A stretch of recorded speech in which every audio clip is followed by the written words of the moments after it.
નમસ્કાર, voice of Vadodara ન્યૂઝમાં આપનું સ્વાગત છે। શહેરના વિવિધ રોડ રસ્તાઓ ખાડાઓની કામગીરી અધિકારીઓની પોલમપોલ। કામગીરીને ઉગાડી પાડવા માટે મ્યુનિસિપલ કમિશનરે કર્યું નિરીક્ષણ। વડોદરા મહાનગરપાલિકાના અધિકારીઓ તેમના રિપોર્ટમાં દર્શાવે છે કે શહેરના તમામ ખાડા પૂરી દેવામાં આવ્યા છે। જો કે પાલિકાના સિપાહીઓ પોતાના સેનાપતિને સાચી હકીકતથી અવગત કરાવવાના બદલે ખોટી માહિતી પીરસતા આખરે પાલિકાને બદનામ થવાનો વારો આવ્યો છે। ત્યારે ગતરોજ મ્યુનિસિપલ કોર્પોરેશનની મળેલ બેઠકમાં કમિશનર અરુણ મહેશ બાબુ ગાજિયાને આગામી 3 દિવસમાં શહેરના તમામ ખાડા પૂરી દેવા કડક સૂચના આપી હતી। જોકે અધિકારીઓની કામ અંગેની પોલમપોલ અને ખોટા રિપોર્ટની મ્યુનિસિપલ કમિશનરને ગંધ આવતા આજે તેઓ રસ્તા પર ખાડા પુરાવા અંગે ખુદ રસ્તા પર ઉતર્યા હતા। બ્યુરો રિપોર્ટ ઝારા ખાન સાથે ઝોયા ખાન, વડોદરા। સૌપ્રથમ મીડિયાના મિત્રોને આભાર। અમે અત્યારે જે વડોદરા સિટીની અંદર ચોમાસા પછીનું જે અત્યારે ડ્રાય સ્પેલ મળ્યું છે, આ ડ્રાય સ્પેલને લઈને અમે તમામ રોડ્સની અંદર જે પોટહોલ્સ જે ફરિયાદો મળી રહ્યા છે, એ પોટહોલ્સને અમે ફિલ કરવાનું અને પેચવર્ક શરૂ કરવા માટે અમે નક્કી કરીને પરમ દિવસથી કામ શરૂ થઈ ગઈ છે। અલગ અલગ ઝોન્સમાં, અલગ અલગ વોર્ડ્સમાં ડેપ્યુટી એન્જિનિયર્સ અને એક્ઝિક્યુટિવ એન્જિનિયર્સના ટીમ્સ દ્વારા એમને જે ARC કોન્ટ્રાક્ટ હોય એના થ્રુ જે લોકો કામગીરી કરી રહ્યા છે। અત્યારે આ વખતે અમે પહેલીવાર વડોદરામાં જેટ પેચર મશીનને પણ ઇન્ટ્રોડ્યુસ કરી રહ્યા છે, જેથી કરીને કામ બહુ ફાસ્ટ થઈ શકે અને ફાસ્ટ ટ્રાફિક મૂવમેન્ટ પણ થઈ શકે। બાકી રૂટીનમાં આપણે ગ્રીડ મિક્સ કરીને કરીએ તો થોડું ટાઈમ પણ આપવું પડશે અને આ કરવાની પેચવર્કની કામગીરીમાં પણ સમય થોડો વધારે થતો હોય છે।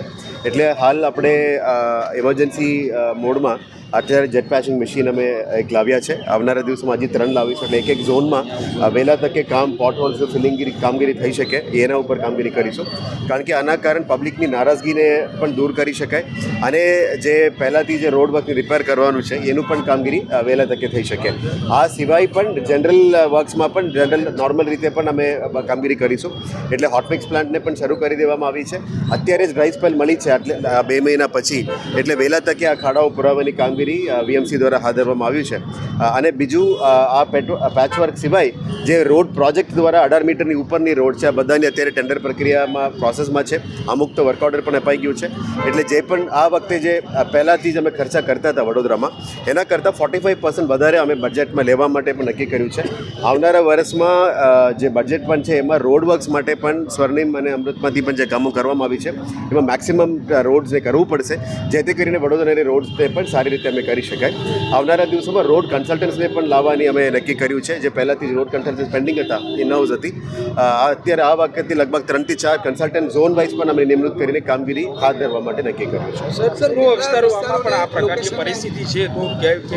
આ તો સાઉથ ઝોનમાં કામ શરૂ કરી છે। આવનારા દિવસોમાં દરેક ઝોનમાં જેટ પેચર મશીન અમે લગાવીશું, પણ મોટાભાગમાં જે વેસ્ટ ઝોનમાં નટુભાઈ સર્કલ છે, ફારસભાઈ સોસાયટી છે, ચકલી સર્કલ છે, આ 3 દાખલો છે। પણ અલગ અલગ જગ્યામાં બ્રિજેસની સાઈડમાં પણ જે મને રજૂઆત મળી છે, તમામ જગ્યામાં અમે રૂટમાં જે નીકળવાના છે, કાયમી 3 દિવસ રૂટમાં નીકળવાના છે, જેથી કરીને વહેલા તકે આ તમામ ખાડાઓને પુરાવવા માટે અમે કામગીરી કરી શકાય, જેથી કરીને પબ્લિક રોડ્સને મોટરેબલ કરી શકાય, યુઝ કરી શકાય।